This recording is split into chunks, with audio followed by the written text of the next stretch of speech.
the kingdom. Matthew chapter 13 from verse 24. Matthew chapter 13 from verse 24. Jesus told them another parable. The kingdom of heaven is like a man who sowed good seed in his field. But while everyone was sleeping, his enemy came and sowed weeds among the wheat and went away. When the wheat sprouted and formed ears, then the weeds also appeared. The owner's servants came to him and said, "Say, didn't you sow good seed in your field? Where then did the weeds come from?" "An enemy did this," he replied. The servants asked him, "Do you want us to go and pull them up?" "No," he answered, "because while you are pulling up the weeds, you may uproot the wheat with them. Let both grow together until the harvest. At that time I will tell the harvesters, first to collect the weeds and tie them into bundles to be burned. Then gather the wheat and bring it into my barn." Father, we thank you for your word. Speak to us, instruct us, correct us, and empower us for the glory of your name. In Jesus' mighty name I pray. Amen. Thank you. Parable iri panapa zando zvakafanana neumambo hwaMwari. This parable resembles the kingdom of heaven. But the kingdom of heaven ine imwe kingdom inorwa nayo.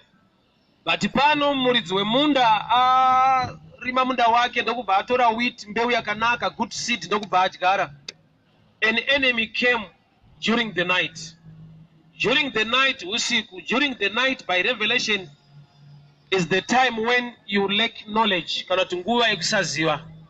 The devil takes advantage when you don't know the truth or when you don't know the real kingdom of God. Fake money ine power kana vanhu vasati vambosangana ne-original. Haugone kunotisa chiri fake kana usina kubvira waziva chiri original. Kureva kuti kusaziva original kunoita kuti umbotreata fake as original for a while. So muridzi wemunda, the owner of the field, ndiMwari. Kingdom ya Jehovah ndo yatirarama tiri mairi. But ine imwe kingdom isina munda, but ine munhu unodyarawo zvinhu zvaanodyara mumunda wemumwe munhu. So pano paita vanhu vaenda kuna tenzi ndokubva vati, "Ishe, munotitendera here tiende hedu tondodzura nokuti taona kumunda kwenyu kuine maweeds?" Answer yake ndeyati, "Handidenda kuti ndiparidze." Haana kufara nekuti kune vanhu vaona maweeds. He is still worried nyange vanoona maweeds. Saka answer yake ati, "No. Kwandinobva kudomboshawa kumunhu akauya kuzoita mari icho anotobhadharwa. Wesi pakazoita munhu ada kuzviita mahara munotosekerera." Pano muridzi wemunda adyara mbeu yake yakanaka, pane vanhu vaona zvisina kunaka mumunda, ndokuuya vachiti, "Munotitenderere tiende kunodzura." Iye ndokubva ati no. Apedza kuti kwete ndokubva ataura statement iri very strange, zvanzi, "Regai zvikurirane until harvest time. Let both grow together." Ndaifungidzira kuti purpose hombe yemaweeds ndeye kufaitana ne-the good seed for nutrients. But ukaona muridzi wemunda ati let both grow together, zvoreva kuti anotrusta good seed kuti no matter the challenge it will still grow. Kureva kuti kana waamukingdom yaJehovha haisi nyaya yekuti ndiani anokupikisa. Nyaya ndeyekuti wakaitwa nani uye akaisei mauri. Problem yedu, we talk much about the devil and less about God. Danger yatinayo kwa Africa, we talk much about the devil and less about God. Wese munhu auya kuchechi anoziva zvaakaitwa nevanhu vakamumaka nevanhu vari kumuroya. Zvishoma zvaanoziva zvaakaitirwa naMwari wacho nyange achiroyiwa. Kureva kuti we have preached less about the kingdom or about the cross, and we have talked much about the devil. Handisi kuramba kuti Satani ariko, but unofanira kuziva kuti nyange ariko, Mwari ariko futi. And ane favor yaakakuitira more than the devil. Iwe wakatengwa neropa raKristu, devil haana. You have been empowered. Ukasikwa nelikeness neimage yaMwari. The devil is a spirit being. A spirit being akasiyana ne human being. a spirit being anonzi devil haana likeness neimage yaMwari. The devil was once an angel. Kuti Satani haana kusikwa naMwari, haisi creation. Satani rebellion yakawanikwa maari ndokubva ava nezita iroro. Mwari vakasika angel yainzi Lucifer. An angel ine imwe attribute isingawanikwa kumunhu. Ane likeness neimage yaMwari, but an angel haina likeness neimage yaMwari. Zvoreva kuti by standard yeheaven the devil is lesser than men. Even angels, Hebrews chapter 1, angels are lesser than men. Saka uchiona kuti zvinhu zvinoitirwa munhu naMwari haagoni kuzviitira ngirozi. Ngirozi dzakaita rebellion dzikaenda kusaidi kwaLucifer dzakatopiwa judgment, hadzina kupiwa Kristu, hadzina kupiwa a plan to be saved. But munhu paakatadzira Mwari, Mwari vakasiya denga ravo vakava munhu vakaendera munhu pamuchinjikwa kuti munhu aponeswe. Why? Nokuti munhu naMwari they are the same. Munhu ane likeness neimage yaMwari. So problem yedu ndeyekuti we have talked much about the weeds. Zvakuti we don't understand the strength in the good seed. Saka muridzi wemunda ati let both grow together. That statement iri enough kuti tizive kuti no matter the weeds, you can still grow. No matter kuti kuna ane zvaaronga zvakaipa against your life, but kune zvinhu zvisiri against you zviri for your life zvakadesignwa naMwari zvokuti despite kuti nyika ine varoyi you can still make it. I understand varoyi variko, that much I know, but kufunga kwako rega nditaure chinhu ichi. Kana pfungwa yako iri kuti muroyi wangu ngaafi kuti zvangu zviite, I will shock you this way. Even akatofa azviite nokuti zvinoita kuti zviite zvinhu zvaunofanirwa kuita uye nekuziva. Okay, hausi kundinzwa. Muroyi wako akafa unogona kusabudirira futi. Nokuti chinoita kuti ubudirire hakusi kusaroyiwa but kuziva zvekuita. Saka uchiona izvo zvausati waroyiwa but hapana chiri kuita. Asi unofanira kuroyiwa usati. Ukaroyiwa mudarika zvauri kuita. Ufanizikani. There is something you must know. Vanobvunza vangu kuti kufunga kwako strive masiwa kwaanobva kusisina varoyi. Kana kuti akapedza varoyi vese ndokubva aita ekoneti. Akaita variko.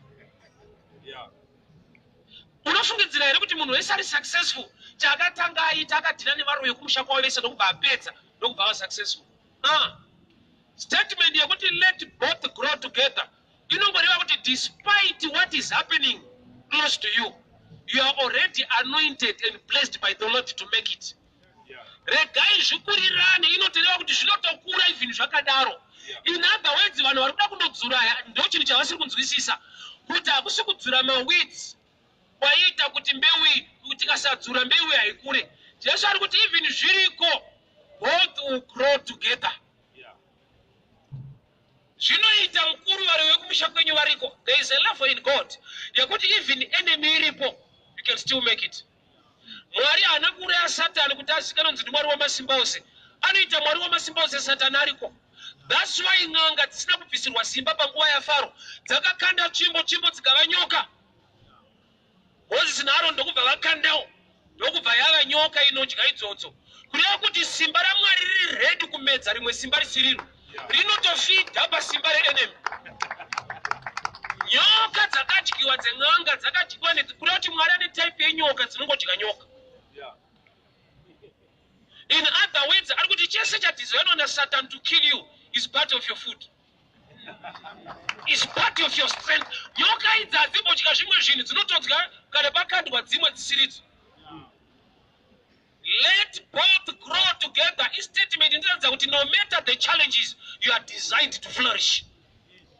Problem ndeyekuti you have heard much about the devil and less about what God has already done for your life. Vanhu vanotozati kumusha kwedu kune varoyi. Kune ropa rakatodeuka so nokuti kana paine ropa rakadeuka so pakachekereshwa munhu achifambe musha. Izvozvo ndazvinzwa. Unoziva here kuti muchiKristu kune ropa futi rakadeuka. Kana uchitenda munhu uye ropa wakatengwa neropa raKristu. Kana kuna akadeura ropa rembudzi kuti zvako zvisaita akawesta mbudzi nokuti wakadeukirwa neropa rake mwanakomana waMwari. Kureva kuti your focus must be on the good seed more than on the weeds. Handisi kuramba kuti maweeds ariko but muridzi wemunda ati let both grow together, meaning no matter the weeds you can still grow. Problem ndeyekuti your focus and your knowledge iri lesser concerning what God has deposited inside you. chaunoziva ndechekuti kwedu kune varoi, kwedu kune ngozi. Kwawakauya kwacho kuna Mwari kuti kunei, hapana zviri kuzikanwa, kungopinda chechi chete. Kwenyuwo futi kune munhu basi. Yakafirwa kavhangeri. Vhangeri ine munhu akatorererwa akaenda pamuchinjikwa akafa akamuka nezuva retatu. Yandiri kuparidzai ine munhu akatoifira. Saka kana kuna akazosimuka akaenda kunouraya zvaakauraya against your life, you can still make it by the blood of Jesus. Problem yako ndeyekuti your focus kana kuti your knowledge iri muchly to the negative world. Dai weiziva situation iri kumusha kwedu, dai weiziva zvakaitika kwedu, zvekwenyu unozviziva wakazvivimba ukazvitrasta. Zvaurikutadza kuziva nekutrasta ndo zvawakaitirwawo naMwari. Anditi hausiri wakaudza ngozi kumusha kwenyu, kuti by the reason of bloodline wakainherita a challenge. Ukauyawo kuna Jesu ukatengwa neropa rake, you also inherit zviri muna Kristu. Aiwa, kana vanhu vachiteswa even diabetes wobvunza kuti kuna sikuru wako wakairwara here, zvoreva kuti ukatendawo futi muropa raJesu, tinofanira kumbokuona nekakubudirira katoziva kuti akasvikako pandezvekwenyu. Kune munhu akurwara zvekuti vakamuvheta vanobvunza kuti hauna tete vakamboita BP here kana sekuru kana kuti shuka. Kureva kuti vari kuti chirwere ichi hachina kutanga pauri but chakauya through the bloodline. Zvoreva kuti kana watengwawo futi muna Jesu, pane kamwe kakubudirira katinofanira kungoti hausiriwo but ndofunga kwawakatenda. Osaka zvawakatenda ngazvimanifestewo mulife. Because zvine chekuita netrace of the bloodline. Saka muridzi wemunda ati kuti let both grow together. Vhangeri rauya nevanhu nderekunodzura maweeds, nokuti pfungwa yavo ndeyekuti as long kune maweeds zvinhu hazvikure, kana kune maweeds zvinhu hazvifambi zvakanaka. But muridzi wemunda ndokubva ati both grow together until harvest time. Kureva kuti uchatomanifesta mafruits despite kuti close to you there are weeds. Zvanzi regai zvikurirane kusvika panguva yekukohwa. Kureva kuti hatisi kuzotadza kukohwa nokuti kumunda kwaita maweeds.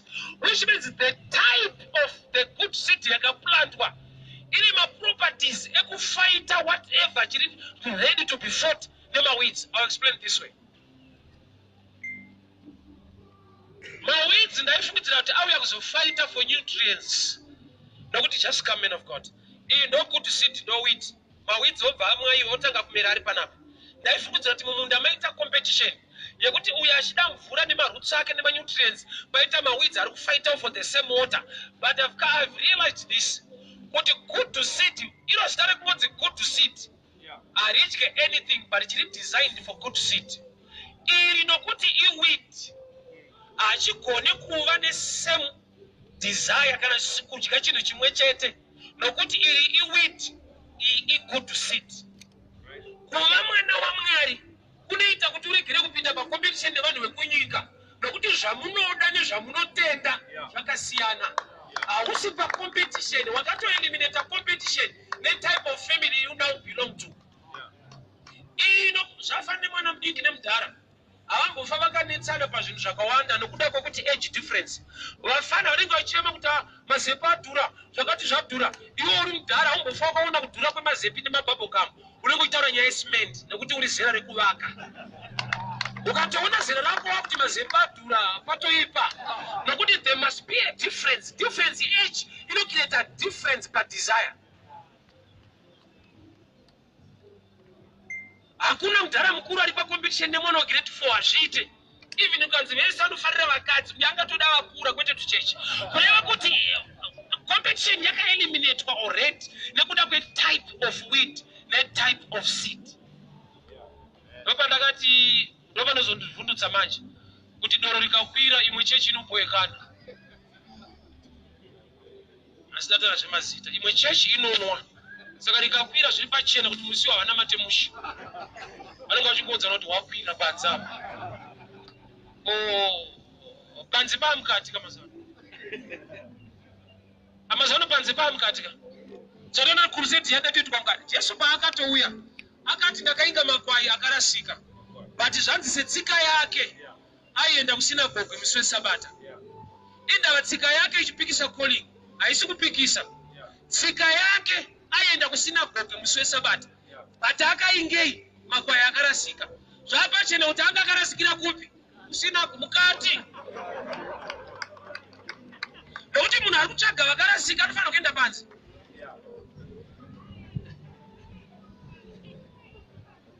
Takaona kuti ma-enemies ake ese Jesu vaimupikisira mukati imomo nokuti akainga vakarasika but vaamukati.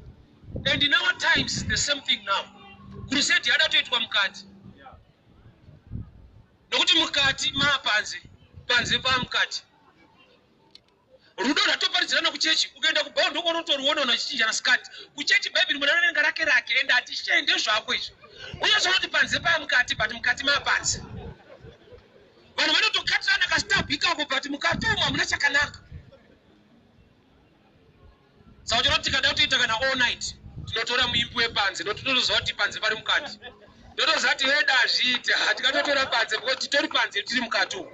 Saka tikatoudza baba Harare toziva kuti mukati muri panze saka zvinoita vanhu vanotozara.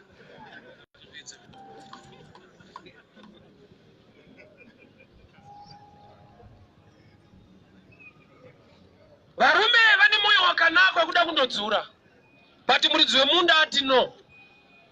Vane chido but havana chipo. Difference yechipo nechido yakasiyana pakudai. Munhu ane chipo anoita zvinhu. Munhu ane chido anoita zvinhu. Zvekuti kana usiri alert or mature you cannot tell the difference. Chipo nechido zvakasiyana mbichana. Ane chipo is divinely designed already. Kuacta in that field afana na macheso kuridza gitari kwaari chipo. Ane chido anogona kuenda college of music otrainwa kuridza. Ipapo unogona hako kuriridza but kuburitsa album haisi training. Unopedza wangoridza gitari pasingaimboobva waiti jazz. Zvese zvatonetsa ipapa. Ndatosiya ndandasiya. So vanhu havari kunzwa moyo kuti we need to do something for our master. They are not what. That's why muridzi ati regai zvikurirani kana nguva yekukohwa yakwana. I will tell the harvesters, not you. What we want to go and pull the weeds kunodzura. Jesu haasi kuda vadzuri ada vacheki. Yeah. Kune vanotonzi ma-harvesters vari designed to pull. Yeah. But kune vangonzwa ushungu nekuti mudhara mungarege mumunda mune ma-weeds. Do you know? Chaita kuti arambire vanhu ava vamotivetwa ne-weed kuenda kufield. Nokuti pakadyarwa good seed they were quiet. Kusvika nguva yakabuda ma-weeds. That's why I always tell people this. Preaching about sin harisi gospel zviziviso. Chinokumotivate to preach is what Christ has done for us so that if we believe can be saved. Chinonzi gospel ibasa rakabatwa pamuchinjikwa naJesu kuti anini anotenda mari aponeswe. Kutaura pamusoro pezvivi kunenge kuadvertisa chinhu chakaipa but usingape vanhu empowerment and a way out kuchiavoida. Mazuva atainwa tichienda kubhamu mune makatonyorwa be faithful to one partner iwe une umwe munhu imomo. Hazvina basa zvauri kunyora mawarning haisi empowerment. Unototyora murau wacho uripo. Do you know kuti law is hard to maintain? Why? Because even Moses asati asvitsa matombo kuvanhu ndiye akatanga kupwanya. Iye wacho ari right ndiye akapwanya. Eitova sign yekuti even ukazvifunga kuti uri right unotopwanyawo. Moses aine matombo elaw achinziendesa kuvanhu mutemo. Atarisa akaona vanhu vachiita zvisirizvo akagumbuka akapwanya. So the number one man to break my law is Moses. So varume vaenda vakati ishe titenderei tiende kunodzura. Vari kumotivetwa nesin. Havana kuona good seed. Hanzi taona mumunda menyu mune mbeu isina kunaka mune ma-weeds. Titenderei tiende kunodzura. Chiri kuvamotiveta isin. We have such kind of people. They do things out of inspiration, not because they are gifted. They've been inspired by somebody. I'll show you the difference. Tinofana taiti tikaona film rekarati. Taibuda imo muchifudza nesuwo takutorova. Because unongochitokopa pana mushanda sezvotora. Zvaitwa zvese unongochitoitawo. Problem ndei, you have been inspired. You are not trained. Saka chazvoda kuti uchigona kudaro ukadenda munhu unorohwa uchiita chaizvo zvemufirimu. Nokuti vaya havana kuita firimu chete, they were trained to do so. Saka uchiona even paWrestling vanoti don't do this at home. Why? Handi zvekumba zvinotrainwa. ukanakirwa nokunofukidzira kuti unozvikwanisa. So somebody can preach out of being inspired by somebody asiri gifted. So ndo vanozova type yevanhu vari kunzi naJesu no. Ko ishe munorambira iyo ndauda kuenda. Zvapachena kuti vamwe vakarambirwa but vangorowa zvakadaro. Proof yekuti vakarambirwa vachirowa zvakadaro. Zvanzi imimi muchasanganisa. You put both wheat negood seed. Saka ndakurambirai nokuti munobatanidzira. Uchaona kuti pakuparidza pane kubatanidzira kana usiri gifted to deal with the right thing. Rinotanga rakanaka Jesu utanga kutuka mamwe machechi nawo mwafundisi. Unobatanidzira zvese nyika yacho Satani wacho machechi acho. Zvekuti kana dai Jesu akadzoka futi anogona kuzotadza kupinda chechi yenyu nokuti yenyu iri serious. Hauzere kuti vanhu vaenda kuEmmaus vakatanga kuparidzira Jesu pamusoro paJesu. Chechi ni kupinda kana mwari wacho unomutendeudza. Vakamuparidzira Jesu pamusoro paJesu. Vakati asuri munyowani kana tine ishe wedu Jesu izvi. Padiki vaimubhabhatidza araita zvekutamba vaimunyika. Iwe wakamboparidzirwa zvekuti unonzwa mhosva kuti kudenga kwacho saka handichaenda shuwa. Purpose of preaching is to correct and to empower. But unosvika pakuudzwa kupedzwa power sokuti saka pane zvatikuita. Varume vakaona mawheat kumunda vakati toda kunotaura nemukuru, toda kudzura. Vamotivetwa newheat. Sini inogona kukubohwa. Ukatotanga kuparidza kuti vanhu vari kuita zvakaipa, vanhu vari kukanganisa, vanhu vanofanira kutendeuka. Ukabohikana nesini, unogona kuuya kutozorova. Panoita problem. Vese vari supposed to preach, they are motivated or they are pushed by the good news. Basa rakabatwa naJesu pamuchinjikwa ndo drive yekuti munhu aparidze. Kwete kuti kunyika yaipa. Kuipa kwenyika kana ukazviona denga racho ragara harisi rako ende plan ine muridzi wacho adati vanhu vapinde iri izi. That's why Mwari Nopa vakataura naNoah. Vanhu havana kuvaka, that's true. Noah akavaka. Door harina kuvharwa naNoah. And my measurements edoor haisi size yaNoah. Aitopiwa naMwari. That's why nzou yakakwana kupinda. Nzou naNoah nzou ihombe. Saka size yedoor haisi size yaNoah. Kureva kuti Mwari muridzi wevanhu anogona kukupa vhangeri rekuti chero munhu wakamaka anopinda. Usatori mastandards ako sekunamata. Standard yekunamata ibasa raakati ani nani anotenda. Paani nani azvino kuti vanhu vese unovafarira unotapiwa wakamaka vari mugrupu raani nani. Jesu paakati kune mbavha tiri kuenda kudenga, pfungwa kwako vanhu vakasara vachifara. Vanotodzana kuti mana munhu akandifara tiyakutoenda ndashuwa kuti Mwari chaiye. Nzvimbo icharwadza vanhu zvakainyanya ndikoko. Nokuti uchawana imwe type yekuti wega unonyatsona kuti aiwa hansi right. Ari kuno mukomano. Paulo airowa. Paulo aiuraya. Ndokubva asara aitwa muvhangeri. Imagine akakurowa usangana aitonzi bishop. Unoze saka denga racho harisi right. Kumana kuti vhara vauya kuno kufuti. Size yedoor haasi measurements aNoah. They are divinely given to him. Mwari ndiada type yezvinhu zvaari kuda mukati. So vakomana vaona mumunda maita mawiti. Vakati tinotaura namudhara. Titendere tiende kunodzura. Mudhara ndokubva ati no. Send.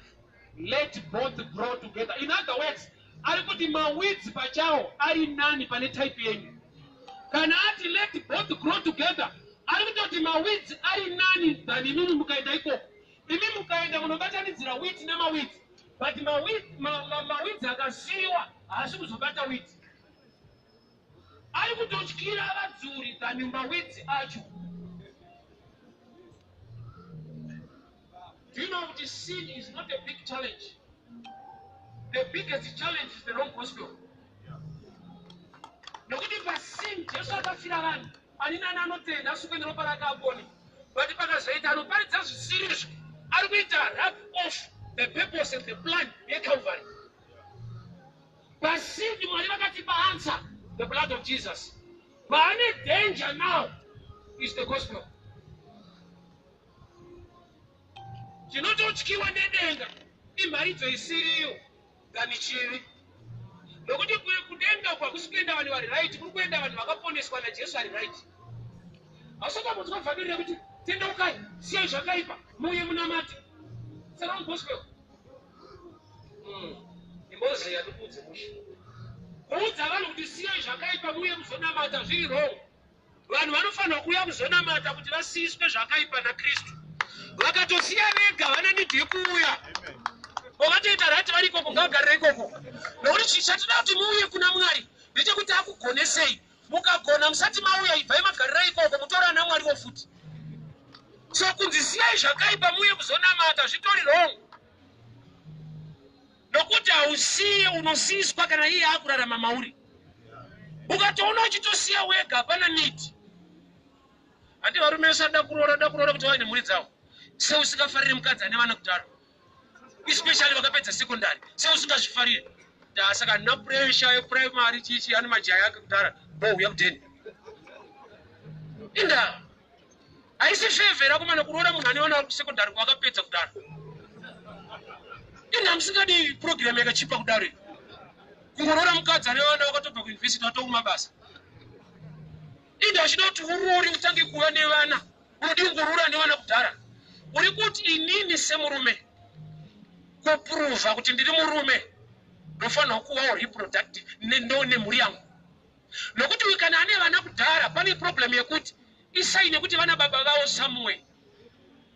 Saka chese chanditarisa kuti vapfana vanoonewa vadaro. Vanoona baba vavo vakavasvitsa zera ravari. Saka Jesu achikuda wakadaro. Ukauya uchitogona andoziva kuti pane akakugonesa somewhere, he becomes jealous. Ada kuti akugonewo iwewe kuti kuti kana wakunamata uzive kuti inyasha dzaMwari. Usazoposta kuti akatiwana takutorova ndandatobonga. Ngopindawo chechi bandagara nditori munhu ari bogdan. You can still post. Muridzi wemunda atori worried nevanhu vada kudzura than maweeds. Atoti let both grow together. Kuishe madi kuti tonodzura. Ari kuti imi mukatoenda zvitori wese. Siyai zvakadaro. Not according to the gospel of the kingdom. Sin is no longer a problem. The biggest problem is the kind of gospel raunonzwa. Nokuti sin yakatirwa nayo kare paKalvari neropa raJesu. But the problem yako ndekuti zvinotsanangurwa sei kwauri kuti ugone kutenda. Nokuti ndakati Mwari pamunikana Mwari angandide. Uye kuti akapiwa wrong gospel. Unofanira kunamata nokuti agara achitokuda. You know, for God so loved the world, not the church. Vakuru makadiwa na Mwari kudhara. Saka utoona uni pamwe paakakujengesa usinganamati. Akunzaka inini. Indakatodiscover kuti Mwari anondida kwete achandida. Anotondida. Because zvataita tiri kubhawa kwa mwengu wakafa. Eri zvimwe zvacho ndindaiva trainer. Ekuti akasara. Vanokorowa pasi. Usandudza kuti I was so intelligent. Zvavaita ndo zvandaita. But akangondichengetawo. The problem is not sin. The problem is the kind of gospel. So the devil ambofakaronga program ekunorivesa Calvary. Angato raise ama false teachers. Satan ambofakaronga program ekunochinja zvakaitwa pa Calvary. Azvichaita, it's a done deal. Anina anotenda mari anoponeswa. Saka Satan afaite zvakaitwa pamuchinjikwa. Anokupa dzidziso inofaita maresults emuchinjikwa. Do you know kuti wese munhu arikutofamba akafirwa naJesu? Problem ndeyekuti imessage ipi yakasvika kwaari pamusoro penyaya yaakaitirwa. Nokuti problem hakusi kushaya Jesu anokufira. Kushaya vanhu vanokutsanangurira zvawakaitirwa kuti uzvinzwisise. The devil rather raise wrong preachers than to reverse the deal that was done at Calvary. It will never be reversed. Ani nani anotenda muna Jesu anoponeswa azvireverswe. Saka Satani chaangaite kupa vanhu dzidziso isireyo yekuti zvakanaka wakaitirwa unongofa usina chakanaka chacho nokuti une zvawakaudzwa. Mwari haakudei ndosaka zvichiitika zvakadai so. Namatai kuti Mwari haakudei. Hauna mate kuti udiwe. Hauna kuva waMwari. Hauite waMwari nokuti uchanamata. Uri waMwari saka uchifanirwa kunamata. Satani anakusvika vanhu. Vanhu vakasikwa nelikeness neimage yaMwari. Hauite waMwari nokuti wanamata. Wagara uri waMwari saka uchifanirwa kunamata. Satani hana munhu wakasika. Moses aitaurwa naye naMwari pana Exodus. Anonze anotaura Pharaoh to let my people go so that they can worship me. Kureva kuti havaiteva Mwari by worshiping. They are already God his people even in Egypt. Let my people go. Zvinongotaridza kuti nyange vari muEgypt ndevake. Havasati vakunamata but ndevake. Let my people go so that they can worship me. Not haisi worship inovaita God his people. They are already God his people. So the devil will never reverse basa rakaitwa paCalvary, but he can rather raise preachers who can speak negatively. Osana muzwa munhu achitanzi kune doctrine on seventh seed, kuti kune mbeu yekuraswa. Vanotopinda kudenga vanototsikanwa kudhara. Dai zvakadaro, there was no need for Jesus to come. Nokuti Jesu chaakainga ndechekuti ani nani.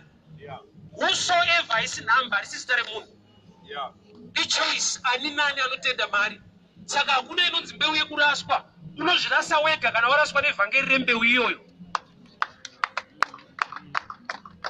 The devil will never reverse basa rakaitwa paCalvary. You will rather raise false teachers kuti utadze kunzwisisa kuti God loves you. Siya zvakaipa. Muye kuna Mwari siya zvakaipa. Uyai kuna Mwari musiiswe zvakaipa. Ukaona wasiya asati mauri, hauna kusiya wambomira. Asana mbona munhu akaburoka anoti anchanwa doro. Anenge asina kusiya, anenge asiyiwa. Une zvinhu zvaunoramba kuti hauite kana. Inyaya yekuti zvokuitisa pamwe hapana. Izvezvi God loves you. Icho chamboita kuti urarame waita prayer mukutsanya. Wangomukawo zvako. Ndiye angodawo kuti tsanochovhai. Iwo zvodai Mwari akandida. Uda kudiwa kanganini. Do you know the gift your life it is so valuable kusvika palevel yekuti mweya uri kufema mahara. Ukarwara serious ukaendeswa paparinyatwa, unoiswa paoxygen. Kuita unge wangori pacarbon dioxide, yeti wangori paoxygen yefree. Istatement iri kutora mari. Munhu anoiswa paoxygen angambi ngari pai. Ayoka inzwo mushika. Tata musikira akaiswa paoxygen, asati ari papanga ari pai. Statement ekuruwa mari. Kuti vanotokuzivisa kuti kune yefree neinobhatariswa. Gift of life kurarama kwari kuita kufema kwari kuita isaini yekuti God loves you. Satani asakunyepere. Problem yako unofocus on pain.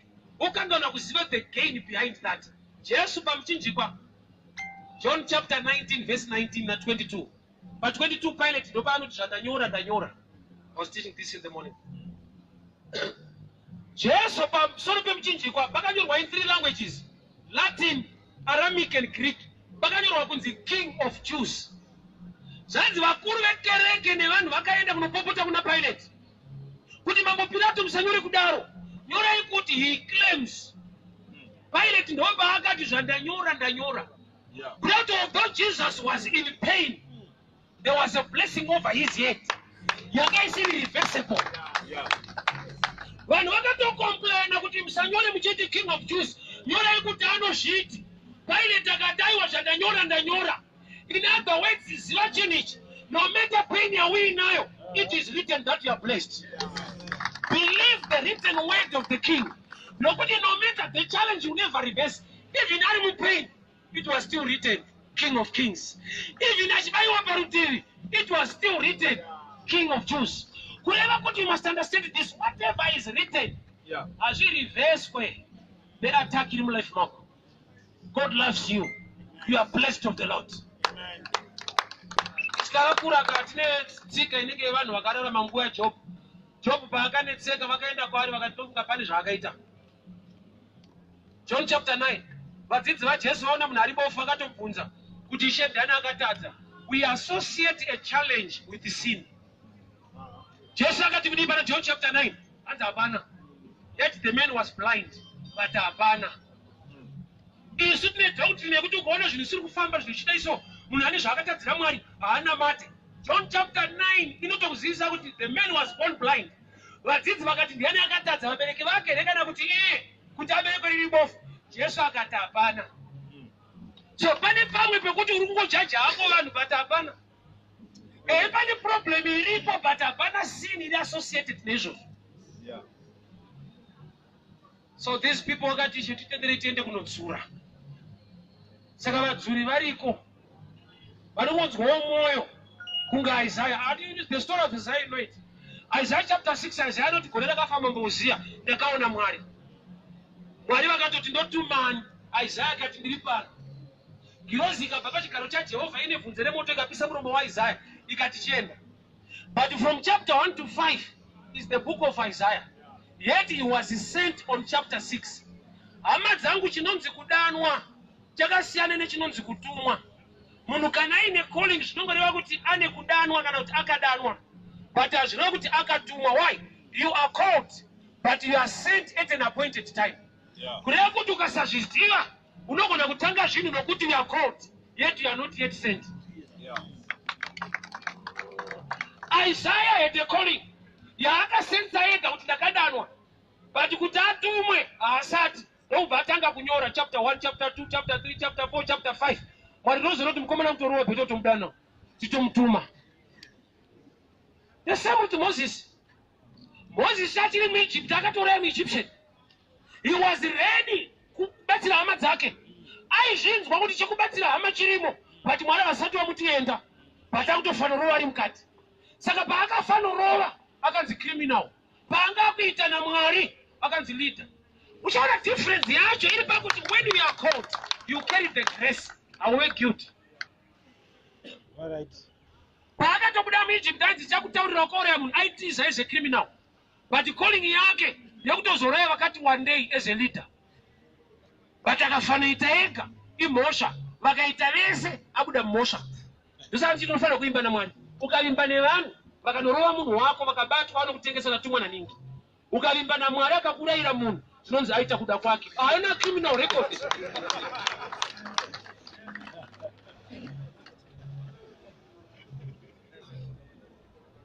Ishe titenderei tiende kunodzura. Zvikanzi let both grow together. Which means muridzi weseed anoti understand that the strength yandakainvesta mugood seed, no matter the weeds, it can still grow. Saka problem yedu now is good to see vanhu vari part of the kingdom of God. Hatina much knowledge yezvakaiswa naMwari matiri nezvatakaitirwa. We are moved by weeds. Ukatoona munhu akupinda pakutsanya vada kuritsenjwa kubasa kwawo. Ukaona akuswera kumakomo murume ari kurova. Ukaona akuna matasteric maweeds anopa vanhu basa. Why? Because we have not dealt knowledge yekuziva kuti as a good seed, what do I carry in me? Jesu paakanotsanya muwilderness murenje, Bible wrote he was led by the Spirit of God. Akaenda kunoita fasting. He was not led by challenges. He was led by the Spirit. Kureva kuti kana wa mwana wa Mwari, you must be led by the Spirit, not by situations. Why? Nokuti Spirit iri prophetic. Inogona kutuma kunamatira nyaya ichaitika. But kana uchilitwa ne situation inotoitika kuti uende. And sometimes you are too late. People hear me very well. Varume vaida kundodzura mumunda vane chido asi havana chipo. Havana kutumwa. Vari kungonzwawo vega kuti mudhara tipei chance tirove. Muridzi ndokubva ati ukaona munhu ane chido ndiye munhu ari dangerous. Tiri kuda vane chipo chacho vari designed, vari wired to handle it. Nokuti maharvesters hatichatuma vanonyatsoziva the difference between the wheat and the wheat. Usatambe nemurume adyara maweeds. Kuagriculture inonzi grass family. Wheat ne wheat zviri musame family. Inonzi grass family. Yafanana nekumhuka kuti a lion and a cat i-cat family. Kuna kuti zvinhu izvezvi zvine masimilarities akawanda. Saka munhu adyara maweeds mumunda wewheat zvisati zvaane michero zvakafanana. You cannot tell the difference. Saka muridzi ati let both grow together. Kuitira kuti kana harvest time maweeds haite zvibereko asi kuti wheat inoita zvibereko. Saka muchaseparata maringe zvibereko. Let me quickly go deeper this way. Nyaya yemumunda inyaya yeupenyu hwako. Une maweeds ari kumera muupenyu hwako. Auri kuti Mwari ndibatsirei ndibvise maweeds aya. Iye statement yaataura yekuti let both grow together until harvest time. Ari kungoreva kuti kana wa mature, kana wheat yani fruit, one knowledge, one fruitful understanding, it's easy to deal with the challenge. But kana usati wa mature, you also become part of the challenge. Do you know kuti kune nhamo yakatreatwa seculture yakuti zvakaoma kubatsira munhu mutema kumudza kuti iyi nhamo nokuti vakazviisa mutsika.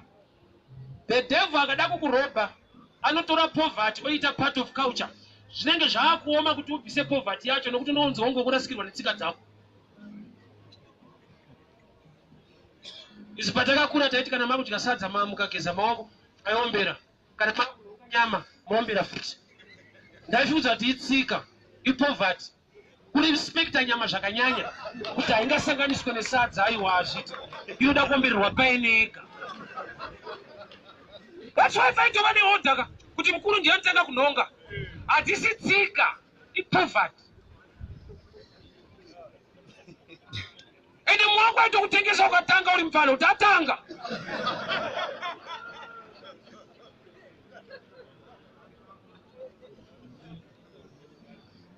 Izwa, handiri munhu akasikwa nelikeness neimage yaMwari. Bible ndokubva rati you are gods.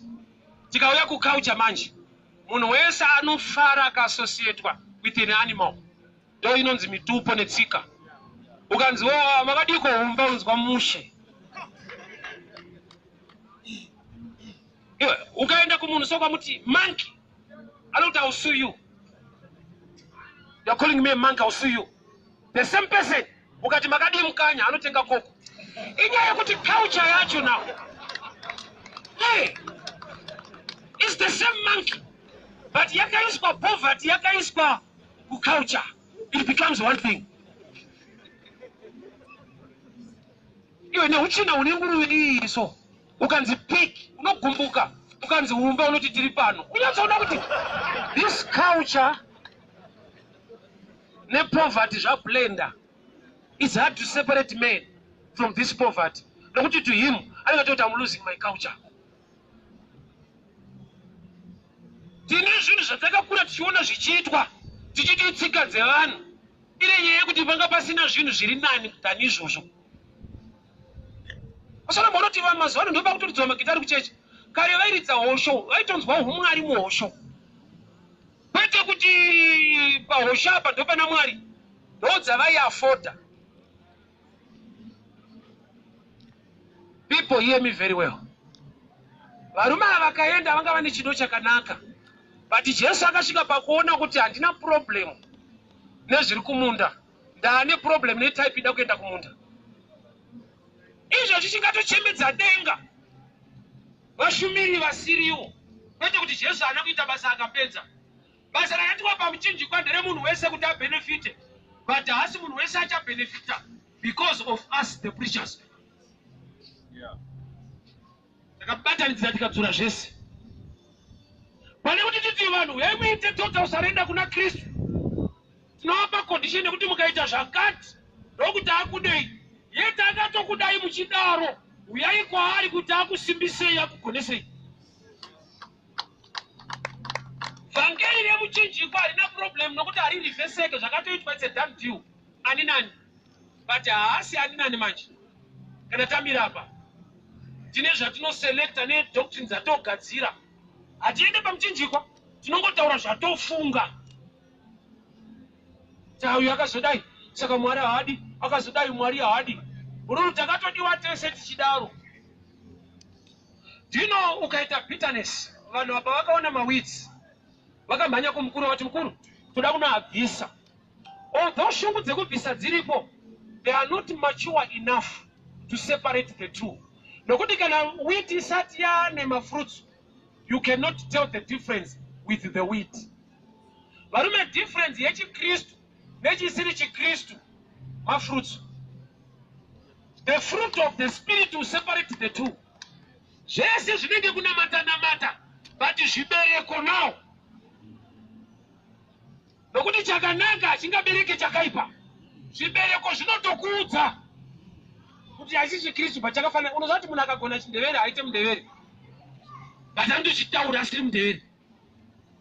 You can stand as a believer, usiri a believer. Example, Acts 12, murume ainzi Cornelius, he was a great giver and he was a prayer warrior and he was not saved. Saka Mwari wakatuma ngirozi kuna Cornelius kuti minamato yako nezvipo zvasvika, but ine problem one, type yako haisviko. Why? Paridzirwa utendeuke. He was not born again. He was acting like a believer, yet he was not a believer. Yeah. Action, I be a believer, but salvation. Yeah. Even ukato donate zvinhu zvikaenda kucyclone, hauitwe believer by giving, unoitwa believer by receiving Christ. Giving, I be a believer, inokuita munhu aita the right principle, but usiri born again. So even the rich, they need this gospel. But sometimes they boast, but I do this for this nation, I give this, I do this, I'm a good man. You are not good according to the standards of the gospel. Only good to me, seven the standards of the good to standard of the gospel is when you receive Jesus. Let both grow together until harvest time. Harvest time, it's time yekuti pari kukowewa wheat. Zvora kuti harvest time isaini yekuti misoro yabuda pane michero. Kuda kuti when you have the right knowledge, it's easy to separate wheat away from the wheat. Vakuru kune zvinoseparatwa mulife mako nematurity. Ini baba wangu waindirwa kuti ndigeze, vakashaya izvezvi. Ndakugeza ndisina kurohwa.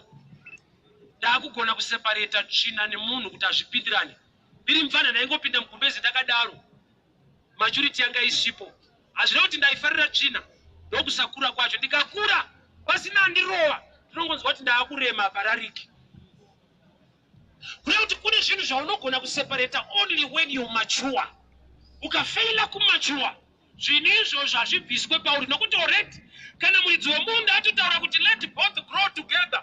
Kurati aritoziva strength yaakainvesta mugood seed kuti no matter the challenges it will still grow. Yeah. Can I tell you this? Kana wakatengwa neropa raKristu, no matter the challenges, you are designed to make it. Focus yako ngaive pakuziva zvawakaitirwa naMwari, zvinoitwa naMwari mauri neability yaakaisa mauri, than to focus on. That's why I hate this doctrine yekuti uri kunza dhora kuchechi pamwe munhu akakuroya akaendesa $50 kun'anga. That's a false teaching. Why? Your focus haisi yekutsvaga kuti akakuroya akaitei, ndeyekutsvaga kuti Jesu akaitei concerning your life. Nokuti zvakaitwa naJesu zvinodarika zvinoitwa nevaroyi. Nokuti kana doctrine iyo iri sound and correct, there is no need to preach Jesus. We must teach you to make money and save your life. Yeah. Because kana uchigona kuzvibhadharira kuti zvako zviite, there is no need for Jesus to pay for you.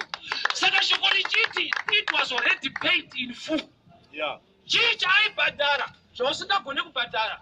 Zvipi zvekuti vanhu vanotora ropa rembudzi kana mombe unodeketera wodziuraya, iwe hauna mombe dzacho, unotora ropa raJesu. The blood of Jesus is paid in full.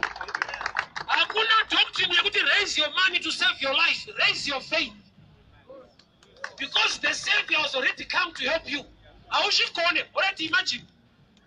Already pamwe washikona kuti akakuroya akaendesa 50, waunza kuchechi 100 washikona. Ko kana akaendesa 2000 US. Zvatopachera kuti zvavharana kutosiya. Ko uibhite kai? Anotambira 3 way bond. Auibhite.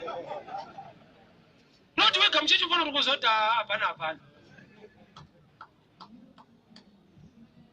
Mukuru ndinzwa iyi. Kuswera tichiudzana.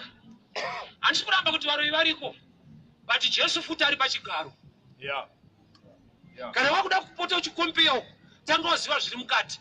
Muno muna Mwari ane nyasha neupenyu hwako. Are ready to help you pane pausingagoni.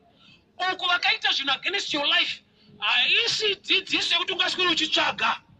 Kuti saka vakandiroya vakaita sei? That's why wana Jesu pese paaibatira munhu, anga asingamudze muroyi wake. Yeah. Sandudza rona vasingaroyi vairoyiwa. But Jesu angoti akaporesa munhu, zvatopera zvakadaro. Andikuudza munhu pamusoro pemuroyi wake, andoziva kuti kana anga ari palevel yekuroyika, zviri pachena kuti haasi padimension yefaith to forgive. Yeah. Nokuti ichinzwa chiKristu chinoticha kuregerera. Saka iwe ungaziva kuti ava ndo vakakuroya for 10 years usingashandi, tokunamatira upinda basa. First pay yako ndiyo kugadzisa mkuru. Utaka kurwatisa 10 years usikasenzi. Yeah. Izwaika. Yaya forgiveness is brought the subject. Forgiveness is not human nature, it's the nature of God. So chono chimwe zvacho haudzwa kukuro. Haungazvikwanisi. That's why when I get exposed, the other puts up Jesus. Kuti munhu akanditaskira anganditadzire kangani ndichiregerera kuti kangani kutsvaga nhamba. Yeah. Dai ane ability yekuregerera aiti ishe munhu akanditadzira ndiregerere here. But akati ndikatadzirwa ngatadzirwe kangani ndichisiya kuti kangani kudafika yekushanda naye. That's why Jesus newisdom dzake akataura shida yekuti munhu asvika pakuchena musoro achingotadza asati akwanisa. Jesu akupikise unozvipikisa wega kana ataura. Anditi vanhu vakabata mukadzi John chapter 9 achita ufe nemwe murume ndokubva vasiya murume wacho vada kutongesa nyaya yavatonga. Ndokuti kana vatopa mumwe munhu bheuka yapera ka. Vabata vanhu 2 ndokubva vaine munhu 1 kunoti mumwe atori pabheu. Vosvika kuti mudhara iri fresh haisi fresh pane mumwe atoririswa ka. Jesu haana kuti chirege kana matombo hamusi right. Wisdom dzaKristu dzakadai so. Bible rinoti akataura statement yekuti kana pana asati atadza ndiye anofanira kutanga kuita sei? Kanda. Kunoti Jesu akaintroduce mamwe makandiro. But makandiro akaintroduce ndeyekuti hapakandiki. Ndopandodira Jesu manje. Haapikisi kuti musakande. Anokuti angochinja order. Muchaona kuti order yacho inoita kuti pasakandwa. Ashwa, okay, just come my brother. Vanhu vanenge vakamira kudai so mukadzi aiswa apa pana Jesu. Vanhu vari pamberi vari matombo vari kumashure. Kuda kuti vanhu vanyange vachida kuti nyaya itongwe. Vari judgment yavari kutarisira saka vane matombo kudhara. Kodai vaida kuti itongwe vaifanira kuuya usina matombo kuti kana azobatwa tozotema. Vanhu vaitoshedzera kuti unotomubata chete bhozi tatomubatawo. Jesu ndobva ati aiwa asati atadza ndenga auye kumberi akandi. Uyu ndokubva aziva kuti ndine munhu wandakanyudza mari yake. Ndokubva ati amira ndiendo uyu akando. Unogoza kuti nezino nane mukadzi wemunhu ndokubva uyo. Kunoti anonoti vanhu vanenge vachitodzokera so. Unodzokera musingadzoki. RaJesu varume rine wisdom. Haarangidzi unongosiya wega.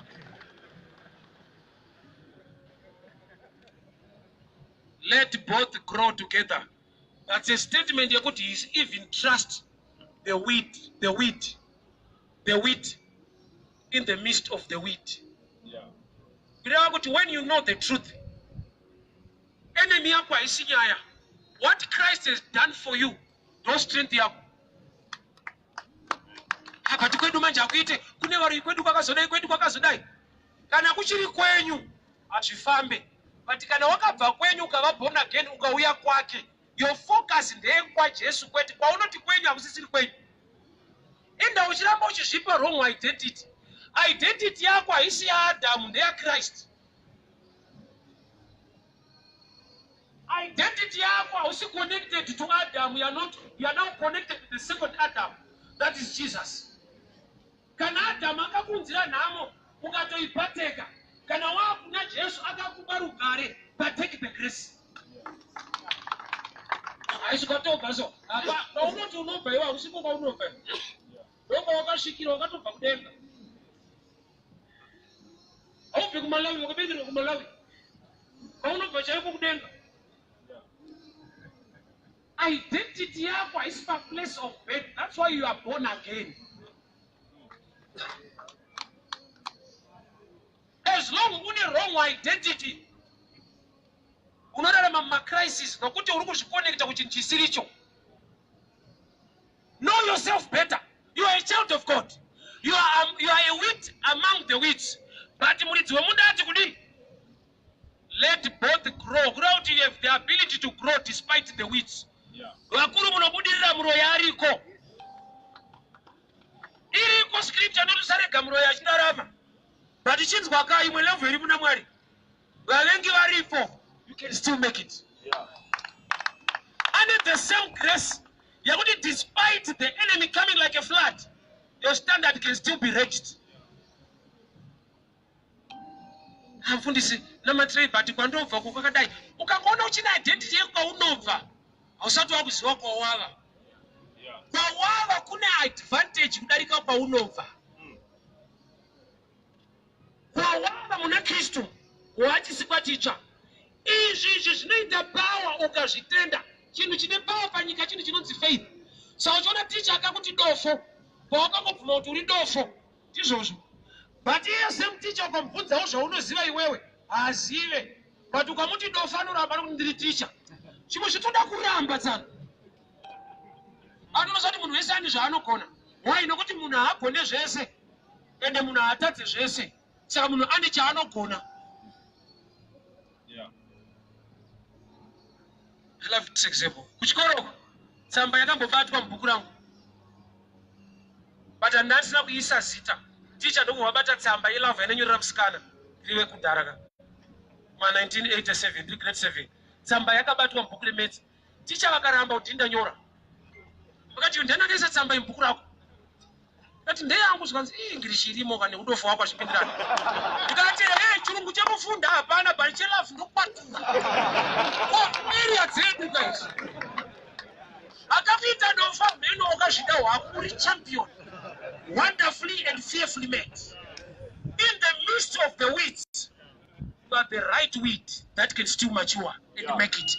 Muridzi wemunda ati let both grow together. Manje kumsha kwedu, manje zvakazodai, manje anandingi vakatimaka. Ko Jesu anokuda. Inda focus yako iri pa negative world. Kuziva varo hysteric. Adai vandipa tsanangudzo dzangu. Handidi tsanangudzo ndipei Jesu. Nokuti vinhu vanoroya tisina tsanangudzo dzavo. By the blood of Jesus I can still make it. Ndakuzoti sezvida iso. Ndakuzoti sezvida iso. Ko ndikuziva kuti sezvi kuti zvichinje uri kutsvaga knowledge iri positive. Ipapo wakazara nekuti ndakaroiwana ningi ndanokonzeresa kuti Jesu akakufira une nyasha hazvimo. Chaunoziva ndechekuti kwenyu hakuna kumira musha. Kwawara kuri musha hauna basa nazvo. Kwedu. As long usingaziva kuti kwenyu ndekupi, unoteerwa nezvaunotenda. You now belong to Jesus. Pauri ropa rake rinotaura zviri nani darika remhuka. Zvoroti kana kune ropa remhuka yakachekereshwa against your life, you waste. Yavakatoita. Kune ropa rinotaura zviri nani, ropa raKristu. Ndakati Baba Mwari akatibatsira zveropa nekufana kwaKristu. Nokuti katagara tichitenda vakafa guys. Tainamata vakafa masvikiro. Mwari ndokuona kuti Africa inganamata svika Jesu wacho atofawo nokuti zvakafa ndozvaanoda. Wandozoti kana ine munhu pasi ine power. Saka yandiri kuparidza ine munhu pasi. Ende asisiri pasi akatofa akamuka. Chakanakira Jesu chakaita kuti afa amuke. Akamuka kuti zvaakafira zvikaramba anomira iye. Nokuti wiwi ikanyorwa unogona kutsotswa nevanhu vakangwara. Nekuti akainyora akafa. But inonzi wili yaMwari the gospel. Akainyora wacho akafa ndokubva amuka kuti abate short zviri kuita. So when you pray, you need to pray in the name of Jesus. Nokuti ndiye akanyora will akafa ndokubva amuka. Haana kumuka kuti apete maoko, akamuka kuti amire kusvika zvako zvaita zvaakafira. We can raise our hands. Father, we thank you for your word. Thank you for speaking into our lives. We are the weeds among the weeds. And by your word of prophecy, we can still make it. Makati let both grow together. Baba ndinokura zvakadaro, ndinosimuka zvakadaro. In the midst of weeds, I can still prosper and make it. I'm wonderfully and fearfully made. I'm empowered by the blood of Jesus. In the midst of trouble, I will succeed. Success is my portion. In the mighty name of Jesus. Amen and amen. God bless you people. God bless you. We meet again same place, same time. Just go on Twitter, go also on Facebook, also on YouTube.